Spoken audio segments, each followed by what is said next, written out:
Mga lodi kong biyahero, welcome to my vlog.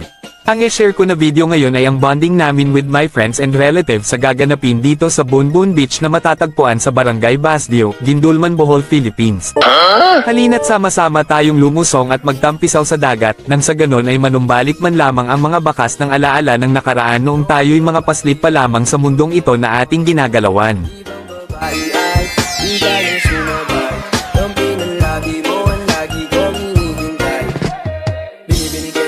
Lumapit ka sa akin at papadama ko sa'yo kung paano maging reyna. Parang nasa mga alamat, di na kailangan pa ng tunay ko magsisilbing dantayan. Malabara is parang bantayan, mapapatsinigan ka ng bulungan.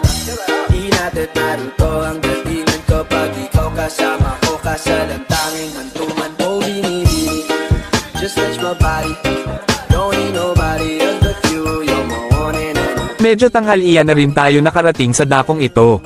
At medyo kumakulam na rin ang sikmura kaya minabuti munang lagyan natin ng konting laman ng ating tiyan bago pa man tayo tuluyang lumosong sa dagat.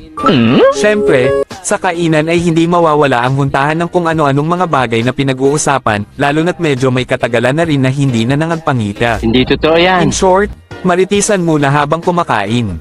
Pagkatapos magkalaman ng tiyan, at wala na akong maimarite sa aking mga kausap kaya, ito na nga at magtatampisaw na tayo. Just touch my body, don't need nobody else but you, you're my one and only.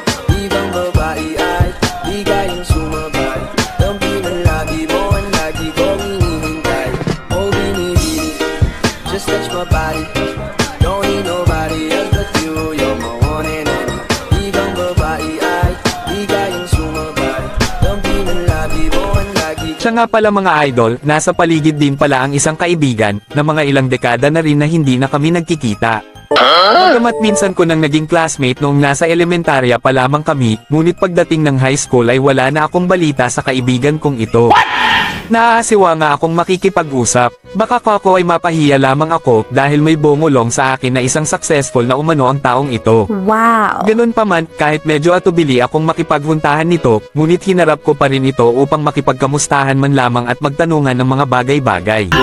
Sa loob ng mga ilang minuto rin kaming nagkwentuhan, at napag-alaman ko na totoo nga talaga ang lahat ng mga nasagap kong balita na ang taong ito ay maraming ng achievement sa buhay.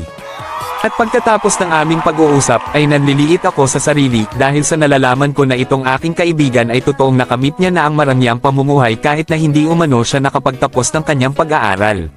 Wow naman! Wow! Wow!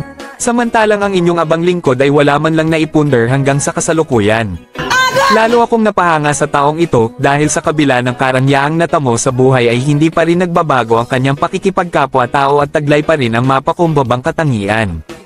Saludo ako sa iyo kaibigan kong Boss Nards Busano, mabuhay po kayo at maraming salamat sa sandaling panahon na inilaan mo sa amin. See you next time and God bless you.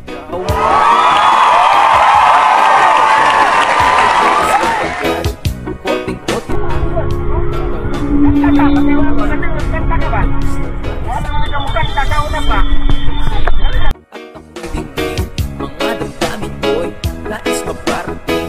Ako'y nadali ng mga ngiti mo. Malaangkil na mukha sa'yo nakakit na. O Maria Clara ko, sa'yo'y ibang na to. Ikaw ang kahulugan ng salitang buhay ko. Ang tanging hiling, kasi yung binggit. Ang babaeng maligit ay mapasahin. Lahat hahamakin, makuha lang ang natin. Kahit buong dalawakan ating kukuhain. O aking pinipili, ikaw ang pinipili. Sa simulang uli ng aking pag-ibig.